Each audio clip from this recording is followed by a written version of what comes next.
All right, algebra students, let's review what you were doing yesterday. That is, hold on. There we go. All right, algebra students, let's review what we did yesterday.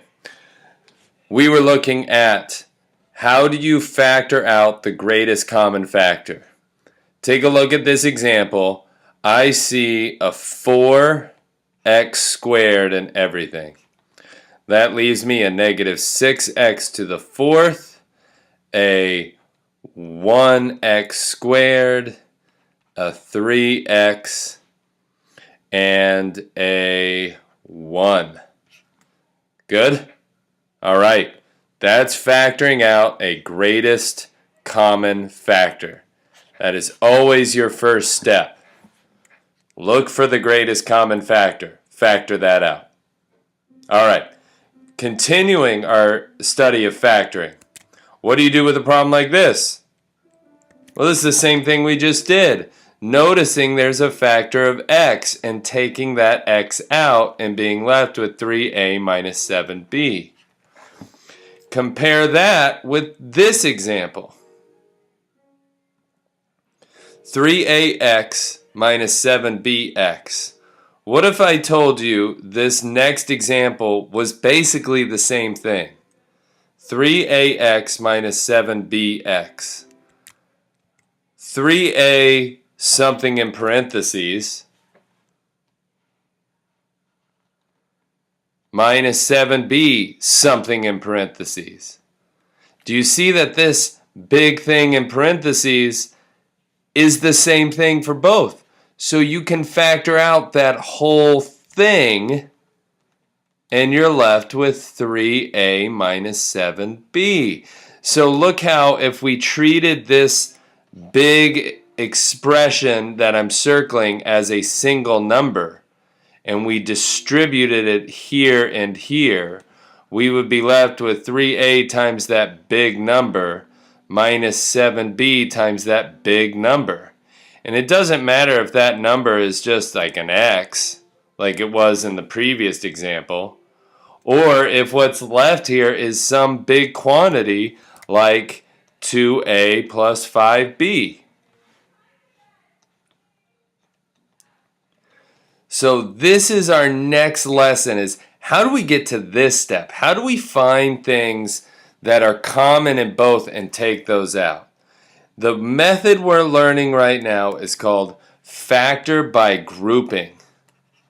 It doesn't happen very often that you need to use this skill, but it is a good building block for our next unit, or our next lesson, our next skill. So take a look at this example. You always look for a greatest common factor. And when you look for a greatest common factor between 35, 10, 56, and 16, there's no number. When you look for a factor of x, there's no number. So I'm going to do this problem a little differently. What I'm going to do is I'm going to group these two together, and I'm going to look for a common factor. And then I'm going to group these next two together. I'm going to call this plus a negative, and I'm going to group these together. And now in those two groups, I'm going to look for the common factor in just those groups. So for 35x cubed and 10x squared, do you see that both terms have a 5x squared? And for the next problem, so plus 56 and 16, do you see that both of those terms have an 8?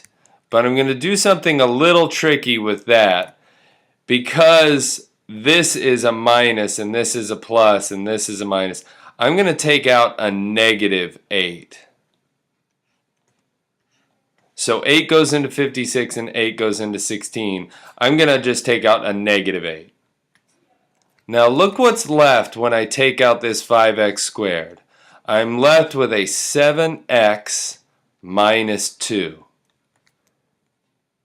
And over here, when I take out a negative 8 from negative 56x, I'm left with a 7x. And when I take out a negative 8 from a positive 16, I'm left with a minus 2.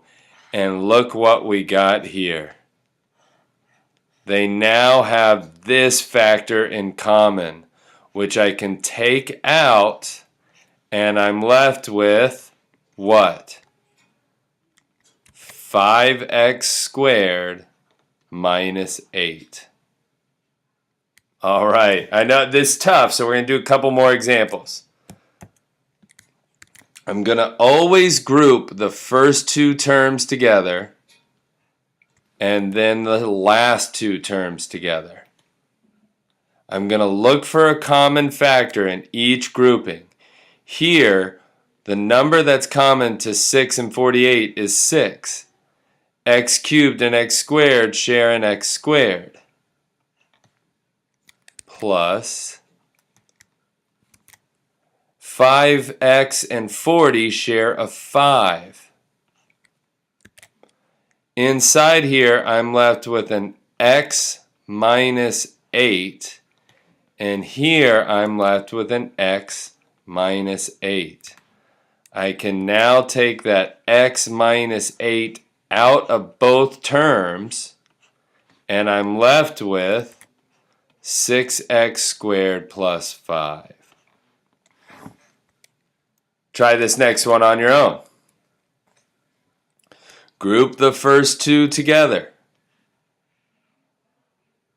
Group the second two together.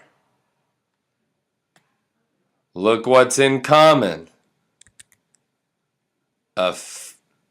Really just an m, right? I'm left with a 5n plus 2. Gonna take this to plus negative 25n plus negative 10. I'm gonna leave that plus here. I'm gonna factor out a negative 5. I'm left with a positive n plus 2. Negative 5 times 2, negative 10. And now I've got 5n plus 2 times m minus 5. Next, oh, that was the last example I had. So, again, it's not a skill that we use a lot, but it is a skill that's going to help us with the next skill. So watch this video again, and we'll practice grouping tomorrow. Peace.